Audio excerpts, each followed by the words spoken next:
बांझ औरत की कहानी। आज रानी जल्दी उठ गई क्योंकि आज का दिन उसके लिए बहुत महत्वपूर्ण था। अकेलापन दूर करने के लिए अपने लिए जीने का एक कारण घर लेकर आ रही थी। देखा जाए तो बहुत खुश भी थी और थोड़ी सी नाराज भी थी क्योंकि पिछले 7 साल की यादें उसे रात भर सोने नहीं देती थी और अब स्वस्थ बैठने भी नहीं देती थी। चाय का कप लेकर वह गैलरी में आकर बैठी और गुजरा हुआ कल उसके आंखों के सामने आने लगा। बेटा, तुम्हें ऐसे नहीं जाना चाहिए था। शादी होने के बाद उसे अंत तक निभाना आना चाहिए। ऐसा ही समझो कि तुम्हारा नसीब ही खराब है। कोई क्या करेगा। अगर माँ बन सकती तो बात ही अलग होती। मैं माँ नहीं बन सकती, इसमें मेरी क्या गलती है। यह सब मेरे हाथों में है क्या। माँ नहीं बन सकती इसका मतलब मैं इंसान नहीं हूँ क्या। मेरी कोई फीलिंग्स नहीं है क्या। मिनट मिनट में मेरा अपमान करने वाले, मेरा जीना मुश्किल करने वाले लोगों के साथ मैं जिंदगी कैसे बिताऊं। वह जो कहेगे वह सुनना। रानी और माँ की ये सब बातें चालू थी तब पापा आए। देखो बेटा, मैं तो एक कपड़े की दुकान पर काम करता था। अभी उम्र हो गई है तो कोई काम भी नहीं देता है। और तुम्हारा भाई हर्षल तो परदेश में अपने गृहस्थी में मगन हो गया है। तुम कहती हो तो मैं तुम्हारे ससुराल वालों से बोलता हूँ, पर तुम अपने ससुराल वापस चली जाओ, ऐसा मुझे लगता है। नहीं पापा, कुछ भी हो जाए मैं उस घर में वापस नहीं जाऊंगी। वहाँ पर मुझे घुटन सी होती है। वहाँ मिलने वाला अपमान बेइज्जती से मैं थक चुकी हूँ। शादी के पहले मैं मेरे पैरों पर खड़ा रहना चाहती थी, पर मेरा ग्रेजुएशन होते ही आपने मेरी शादी करवा दी। तभी मैंने आपके दबाव में आकर शादी की, पर अभी जब मुझे आपके सहारे की ज़रूरत है तो आप पीछे हट रहे हो। शादी के बाद लड़की ससुराल में ही शोभा बढ़ाती है। मायके में 4 दिन ही रहना अच्छा लगता है रानी। लोग क्या बोलेंगे। शादी मतलब कोई खेल नहीं है बेटा। पापा गुस्से में ही बोल रहे थे। उस घर वापस जाना अब मुमकिन नहीं है पापा। मैं आने के पहले से ही डिवोर्स पेपर पर सिग्नेचर करके आई थी क्योंकि उन लोगों को सिर्फ मुझसे बच्चा चाहिए था जो मैं उन्हें नहीं दे सकती। अरे, इतना बड़ा निर्णय लेने से पहले हमें एक बार पूछना तो चाहिए था ना। जन्मदाता है हम तुम्हारे। पापा, शादी होने के बाद मैं आपको बताती थी और माँ को भी कि कैसे छल होता है मेरे साथ वहाँ पर। 2 साल में मैं कभी मुझे मेरे मन मुताबिक रहने नहीं दिया।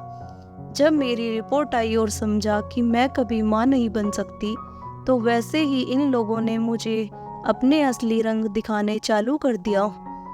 कैसे रहूँगी मैं ऐसे वातावरण में। और इस सब से भागकर अपनी ज़िंदगी ख़त्म करने वालों में से मैं नहीं थी। यह देखो बेटा, हर्षल के दिए हुए पैसों से ही मेरा और तुम्हारी माँ का जैसे तैसे खर्च चलता है। उसमें तुम्हारा खर्चा उठाना थोड़ा सा कठिन होगा।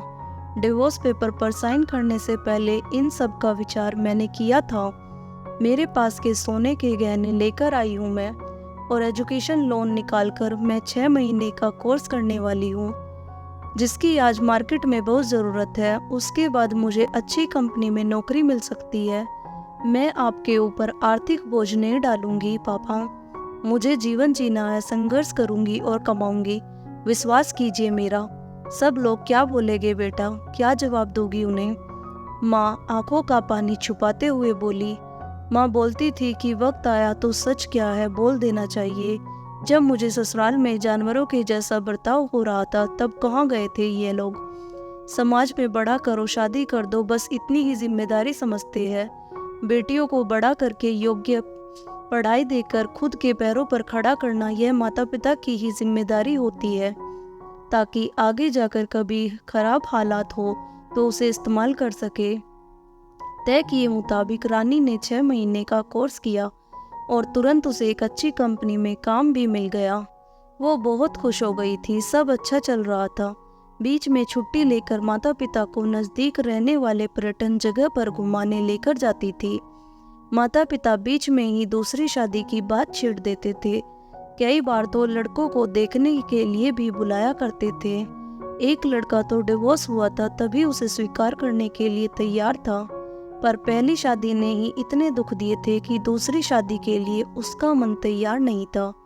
ऐसा कितने दिनों तक अकेले रहोगी? जब तक हम दोनों हैं तब तक ठीक है, पर हमारे जाने के बाद तुम्हारा क्या होगा, सोचा क्या कभी?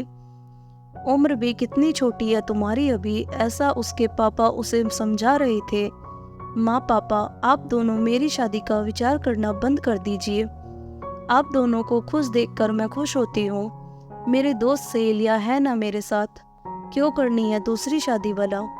इतना आसान नहीं है बेटा, एक उम्र के बाद अकेलापन खाने के लिए दौड़ता है। माँ बोली। सच हुआ उनका ऐसा बोलना।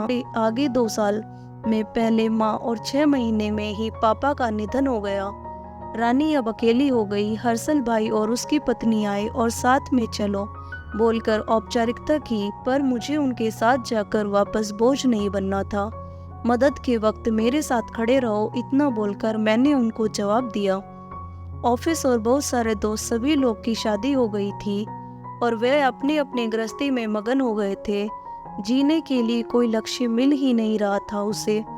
छुट्टी के दिन ऐसे ही एक मैगजीन पढ़ते समय उसे सिंगल मॉम पर एक बात पढ़ने के लिए मिली और उसे जीने का उद्देश्य मिला।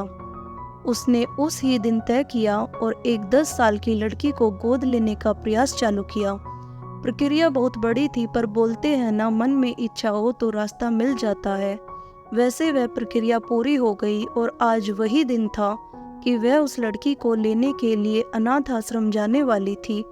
उस लड़की को घर लाकर वह माँ नहीं बन सकती थी, इस सोच पर और उस पर होने वाले सभी आरोपों को मिटा देना चाहती थी। तभी उसने निश्चय किया कि लड़की को बहुत पढ़ाऊंगी, खुद के पैरों पर खड़ा करूंगी और फिर शादी करवाऊंगी। दोस्तों, आपको मेरी कहानी अच्छी लगी तो मेरी कहानी को लाइक करें और चैनल को सब्सक्राइब करना ना भूलें। धन्यवाद।